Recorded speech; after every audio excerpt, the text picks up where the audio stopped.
दूसरी तरफ उसका रूप देखकर गौरव अभी से अपने होश खो रहा था। तुम बहुत अच्छी लग रही हो, वह अचानक कह बैठा। वह उसकी तरफ देखकर मुस्कुरा दी। धन्यवाद। गौरव गहरी सांस लेकर रह गया। उसकी जिंदगी का सबसे महत्वपूर्ण दिन भी उसे जैसे सिर्फ एक औपचारिकता जैसा ही लग रहा था। फोटोशूट के बाद वह अपने माता पिता से गले मिली और बिल्कुल सामान्य तरीके से गौरव के साथ चलती हुई गाड़ी में बैठकर विदा हो गई। वह एक साधारण सा अपार्टमेंट था जो गौरव का अपना था। उसने अपनी मेहनत से उसे बनाया था। शायद इसलिए उस जगह का माहौल बहुत शांत और सुकून भरा था। नव्या अपने हल्के हरे रंग के लहंगे को दोनों हाथों से संभालते हुए लिविंग रूम में खड़ी इधर उधर देख रही थी। गौरव वहीं एक खंबे के पास खड़ा सीने पर हाथ बांधे उसे देख रहा था, जो पूरी जिंदगी के लिए खुद को उसकी जिंदगी में शामिल करने के बाद भी जैसे अजनबी सी खड़ी थी। अपार्टमेंट ठीक है? हाँ, बहुत आरामदायक और अच्छा है। वह धीरे से बोली। तुम खुश नहीं हो ना? खुश? उसने उसकी तरफ देखते हुए कहा। हाँ, तुम खुश हो? वह धीरे से पूछते हुए उसके सामने आ गई। मैं तुम्हारी आंखों में देखकर समझ सकती हूँ। वह उसकी आंखों में देखने लगी, जहाँ एक अजीब सी चमक थी। तभी अपार्टमेंट की घंटी बजी। गौरव ने समय देखा।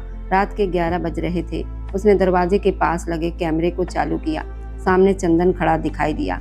उसकी नजर अन्यास नव्या पर गई, जो वहीं से उसे दरवाजा खोलने का इशारा कर रही थी और खुद कमरे की तरफ बढ़ गई। गौरव तेजी से उसके पीछे गया। चंदन उसे पुकारता हुआ अंदर आया। इससे पहले कि गौरव पलटता, नव्या ने उसका हाथ पकड़कर उसे अपने करीब कर लिया। वह एड़ियों के बल उठी और उसका चेहरा अपने हाथों में लेकर उसके होठों को हल्के से छू लिया। उस एक पल में उसने गौरव को जैसे सारी दुनिया दे दी थी। उसके स्पर्श की खुशबू में वो मदहोश होकर गौरव ने उसे पीछे से पकड़ा और करीब कर लिया और उसके नरम होठों को अपने प्यार में समेट लिया। ये दृश्य साफ तौर पर चंदन को दिखाने के लिए था। बदले की आग जो नव्या के अंदर जल रही थी, वह एक पल में शांत हो गई और चंदन अंदर से टूट गया। वह हैरान आंखों से ये सब देखता रह गया।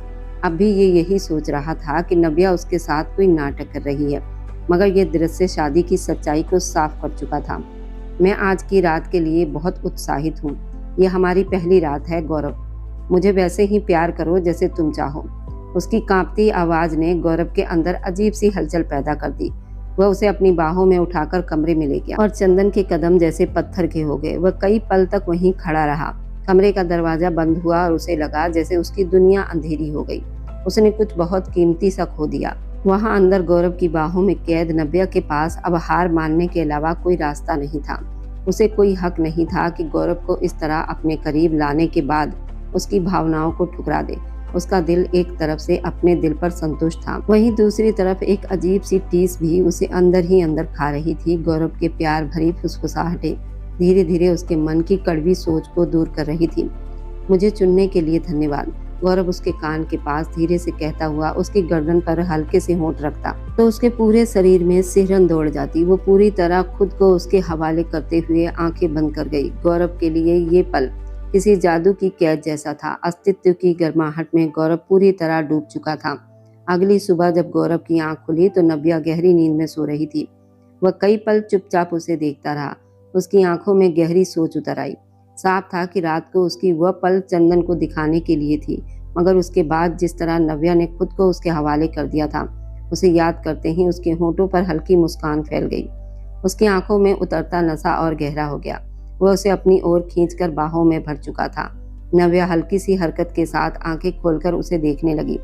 खुद को इतने करीब पाकर उसने नजरें झुका ली। कैसे हो? उसने गहरी आवाज में पूछा। ये सवाल सुनकर नव्या थोड़ी उलझ गई। ठीक हूँ, उसने धीरे से जवाब दिया। रात को तुमने ऐसा क्यों किया था? मैं उसे बताना चाहती थी कि मैं अब आगे बढ़ चुकी हूँ और वो मेरा पीछा ना करे। तुमने मुझे ही क्यों चुना? तुमसे बेहतर कोई है ही नहीं। मैं तुम पर भरोसा करती हूँ। ये सुनकर मुझे बहुत अच्छा लगा नव्या। वो उसके बालों में उंगलियां फेरते हुए बोला। लेकिन प्यार? वो मुस्कुराया। तुमसे प्यार हो जाना मुश्किल नहीं है। ये कहते हुए वो उससे थोड़ा दूर होने लगी। थोड़ी देर रुक जाओ। उसके स्वर में कुछ ऐसा था कि नव्या की नजरें अपने आप झुक गई। इतनी प्यारी बातें करने के बाद दूर क्यों जा रही हो? वो उसे फिर से अपनी बाहों में भरते हुए बोला। उसके नरम स्पर्श और प्यार भरे व्यवहार के सामने नव्या चुपचाप खुद को उसके हवाले कर चुकी थी। दूसरी तरफ चंदन अपने कमरे की हालत खराब कर चुका था। कमरे की हर चीज बिखरी हुई थी। वह रात भर से जागा एक ही जगह बैठा था और बीच बीच में गुस्से में पागल होकर चिल्लाने लगता था। उसने मेरे साथ चाल चली है। मैं उसे बात करने गया था। वह जोर से चिल्लाया, तुम मेरे साथ ऐसा कैसे कर सकती हो? वह सिर पकड़कर चिल्ला उठा। तभी उसकी माँ जया ने दोबारा कमरे में झांका। बेटा बस करो, नहीं कर सकता बस। उसने मेरी पूरी जिंदगी बर्बाद कर दी और जाकर उस गौरव से शादी कर ली। धोखेबाज, झूठी, चालाक। वह सब जानते हुए भी अनजान बनकर पूरी रात उसे खोजता रहा। कभी गालियां देता तो कभी दीवारों पर सिर मारता। गुस्से से उसका चेहरा लाल हो गया था। जैसे उसने मेरी जिंदगी को खेल बना दिया है, वैसे ही मैं भी उसकी जिंदगी को मजाक बना दूंगा। उसे क्या लगता है वह मेरे साथ खेल करके बच जाएगी और उसके साथ आराम से जिंदगी जिएगी? कभी नहीं। वह दरवाजे को लात मारता हुआ घर से निकल गया। जया सिर पकड़कर रोती रह गई। रात में ही उसने रोते हुए अपने पति के दोस्त जगदीश से शिकायत की थी, जिसके जवाब में उन्होंने पूरी कहानी उसे बता दी थी। मगर जब जया ने ये सब चंदन को बताया तो शर्मिंदा होने के बजाय वह और ज्यादा गुस्से में पागल हो गया। उसके हिसाब से नव्या का उससे बदला लेने के लिए 10 दिन के अंदर किसी और से शादी कर लेना उससे भी बड़ा अपराध था, जबकि वह खुद सिर्फ हंगामा कर रहा था। वह कहता रहा कि उसने नव्या से प्यार किया था और वह बेवफा निकल गई। वो पूरी रात यही बातें करता और चिल्लाता रहा। वह बार बार फोन कर रहा था। पता नहीं उसे नव्या का सिम नंबर कहाँ से मिल गया था। जब उसे मिला था तब से वह बार बार अलग अलग नंबर से फोन और संदेश भेज रहा था। वह एक हफ्ते से दिन रात उसे फोन कर रहा था। दिन में कई संदेश भेजता और नव्या एक भी संदेश का जवाब नहीं देती। एक हफ्ते के बाद गौरव ने फिर से अपनी ड्यूटी संभाल ली।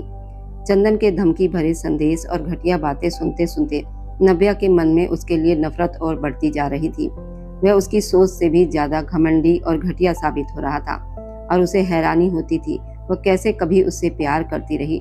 दूसरी तरफ गौरव था, जिसे वह बरसों से जानती थी। उसका स्वभाव, उसकी नरमी, उसकी समझदारी और साफ दिल वाला चरित्र उसके साथ रहकर एक अजीब सा अच्छा एहसास देता था। वह जानती थी कि वो बहुत अच्छा इंसान है, फिर भी उसके साथ रहते हर पल उसकी शख्सियत के नए और अच्छे पहलू उसके सामने आ रहे थे। उस दिन वह अपने मायके जाने की तैयारी कर रही थी। उसने गौरव को बुलाया नहीं, बस संदेश करके बता दिया वह घर जा रही है। गौरव काम में व्यस्त था, इसलिए आ नहीं सका, मगर जवाब में उसने उसे अपने माता पिता को नमस्ते कहने को कहा और ये भी लिखा कि वह लौटते समय उसे लेने आ जाएगा। नव्या नीचे उतरकर अपनी गाड़ी की तरफ जा रही थी कि अचानक चंदन सामने आ गया। तुम इतनी चालाक और पत्थर दिल कैसे हो सकती हो? उसने गुस्से से कहा तो नव्या हैरान रह गई। वह उससे सवाल कर रहा था जैसे उसे अपने बारे में कुछ पता ही ना हो। एक बार भी मुझसे बात किए बिना तुमने उससे शादी कर ली और क्या दिखाना चाहती थी? वह चुपचाप सीने पर हाथ बांधकर उसकी बातें सुनती रही। क्या तुम बहुत पवित्र हो? तुमने मुझे धोखा दिया। अगर मैंने किसी से दोस्ती की तरह बात कर ली तो क्या उसके बदले तुम किसी और से शादी कर लोगी और मेरे सामने उसके साथ सुहाग रात की बातें करोगी? वह गुस्से में बोलता जा रहा था। वो मेरा पति है, मैं जो चाहूँ करूँ। तुम्हें किसने कहा था कि शादी के रात किसी के घर पहुँच जाओ? नव्या ने कड़े स्वर में कहा तो उसके पैरों तले से जमीन खिसक गई। कल तक ये लड़की उसके प्यार में डूबी थी और आज इतनी अजनबी बनकर खड़ी थी। और तुम जो अपने फ्लैट में लड़कियों को लाते थे वह कैसी दोस्ती थी? ये क्या बकवास है? चंदन बोला, बकवास तुम हो, तुम्हारा पूरा अस्तित्व बकवास है। मैंने खुद तुम्हें उस घर में एक दूसरी लड़की के साथ बहुत गंदी हालत में देखा था और फिर भी तुम मुझसे सवाल कर रहे हो। मेरा पीछा छोड़ो और यहाँ से चली जाओ।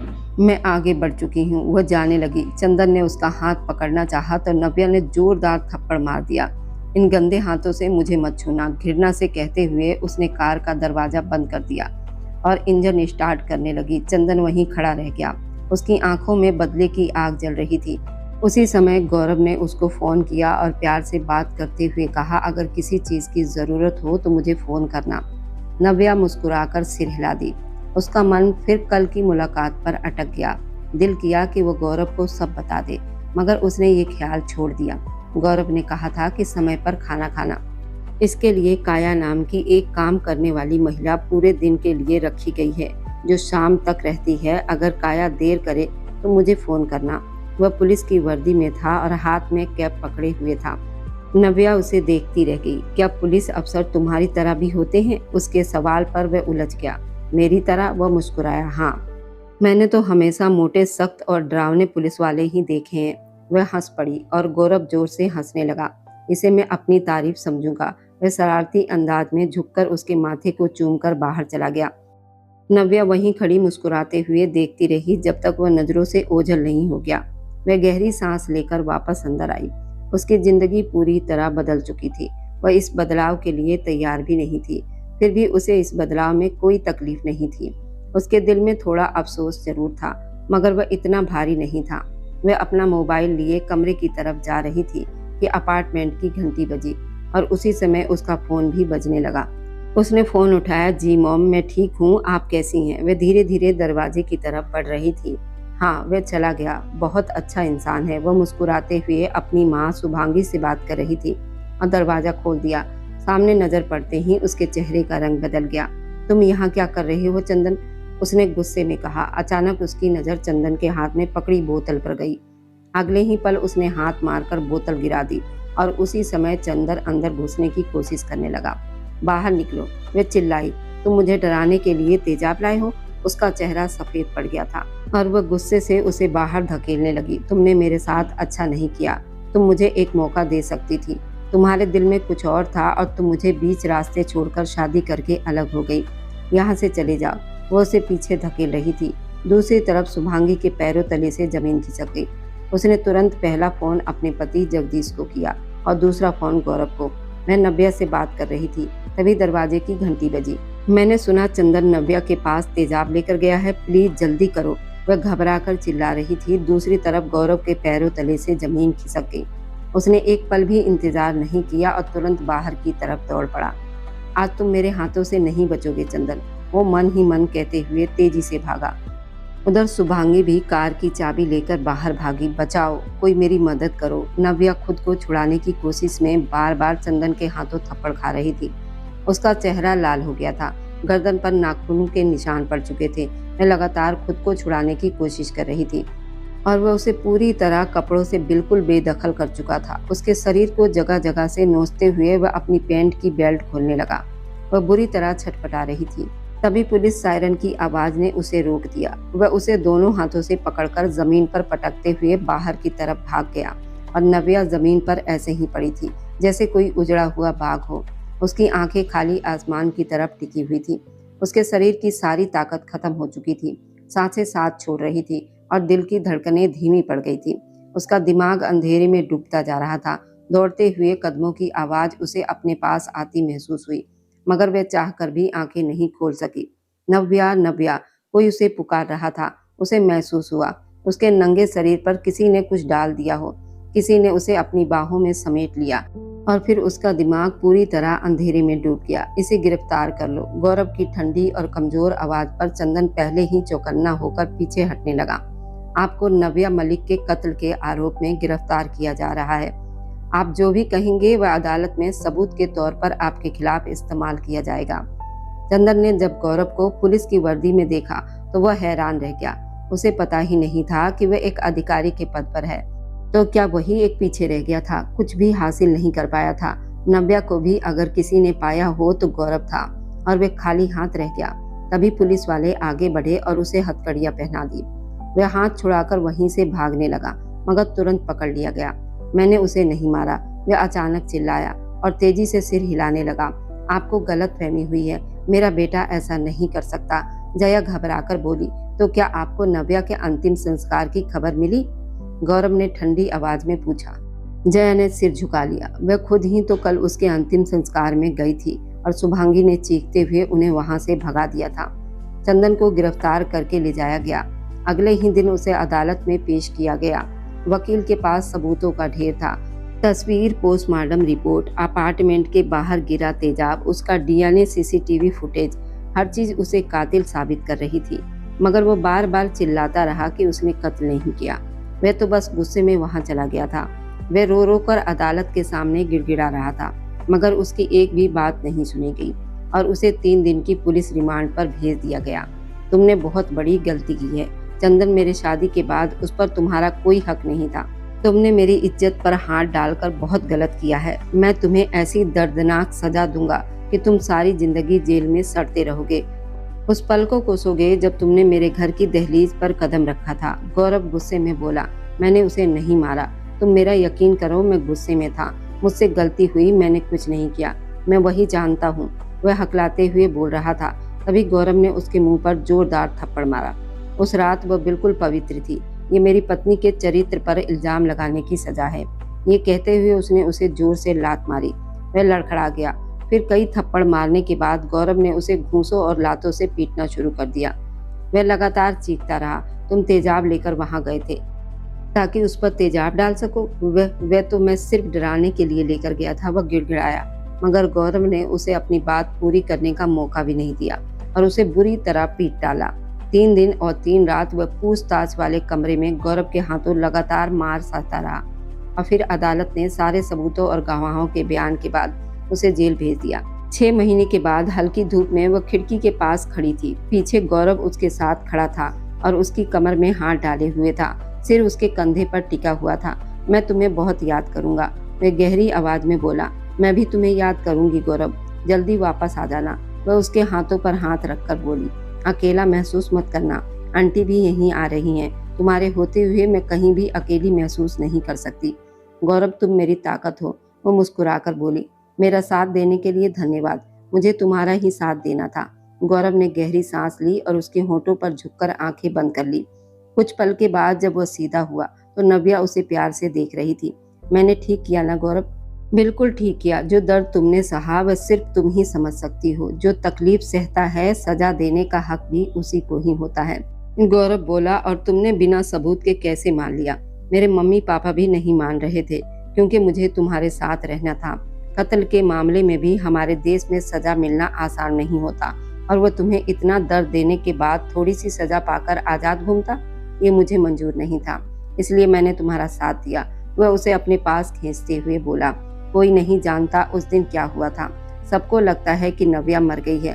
सच कहूँ तो मेरे लिए भी वह समय बहुत कठिन था। ये कल्पना करना भी दर्द देता था, चाहे वह सिर्फ एक झूठ ही क्यों ना हो। मगर वह सजा का हकदार था, वह गुस्से से बोला और उसके मन में वह दिन फिर से ताजा हो गया जब वो पागलों की तरह दौड़ता हुआ अंदर आया और उसे बिना कपड़ों के पड़ा देखा। वह उसकी जिंदगी का सबसे दर्दनाक दृश्य था। उसे लगा जैसे वो उसे खो चुका है।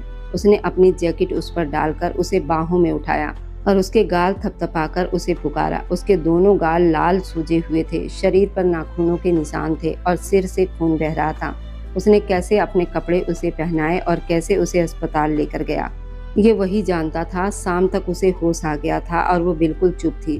क्या आप लोग ये दिखा सकते हैं कि मैं मर गई हूँ? होश में आने के बाद उसका पहला वाक्य यही था। भगवान न करे, कैसी बात कर रही हो तुम? शुभांगी घबरा गई। मुझे वह आदमी सारी जिंदगी सलाखों के पीछे चाहिए और ये करने के लिए मेरा मरना जरूरी है, वह अपनी माँ के आंखों में देखते हुए बोली। फिर उसने गौरव की तरफ देखा। उसे ऐसी सजा देना कि वह सारी उम्र याद रखे। उसकी जिंदगी की खुशियां यही खत्म हो जाए और उसकी बाकी जिंदगी वो जेल में काटे। वह पत्थर जैसी आवाज में बोली और इस बार भी उसने अपनी जिद से सबको मना लिया। उसकी इच्छा के अनुसार दुनिया की नजर में उसे मर चुका घोषित कर दिया गया। गौरव यादों से निकलकर वर्तमान में आया तो सामने उसकी प्यारी पत्नी नव्या खड़ी थी, मुस्कुराती हुई और चमकती आंखों के साथ। आज वह उसके साथ थी और अपने अतीत का डरावना हिस्सा वो भारत में ही छोड़ आई थी।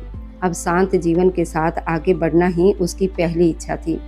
वे दोनों डिनर के लिए बाहर आए थे क्योंकि अगली रात गौरव को भारत के दूसरे शहर में एक नए परीक्षा कार्यक्रम के लिए जाना था जहां उसका होना जरूरी था।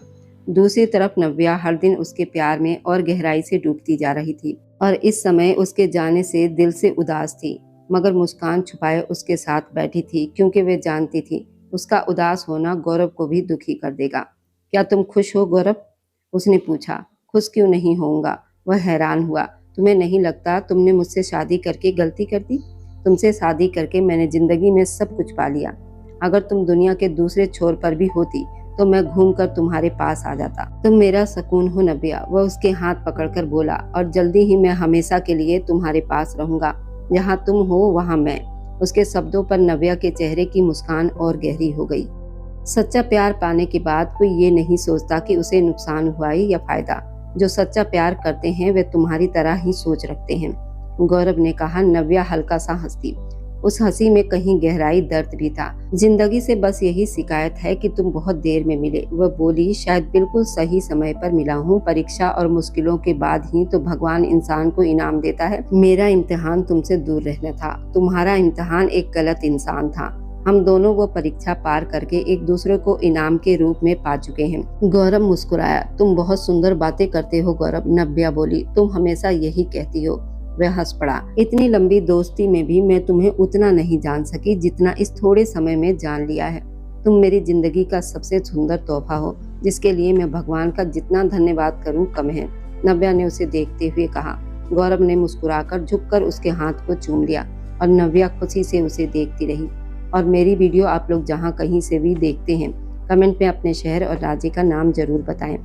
मुझे आप लोगों को कमेंट पढ़ने में बहुत आनंद आता है और उन सभी का मैं बहुत बहुत धन्यवाद करना चाहती हूँ जो लोग मेरी वीडियो को देखते हैं, लाइक करते हैं और शेयर करते हैं। अगर आपको आज की कहानी पसंद आई है तो वीडियो को जरूर लाइक कीजिएगा और अपने दोस्तों के साथ शेयर भी कीजिएगा। और हाँ, अगर आपने अभी तक हमारे चैनल को सब्सक्राइब नहीं किया है तो जरूर सब्सक्राइब कर लें। मिलते हैं हम अपनी कल की एक और नई दिलचस्प कहानी के साथ। मुझ पर सदा अपना प्यार और स्नेह बनाए रखें। सभी को मेरा प्यार भरा नमस्कार दोस्तों। खुश रहें, स्वस्थ रहें, मुस्कुराते रहें।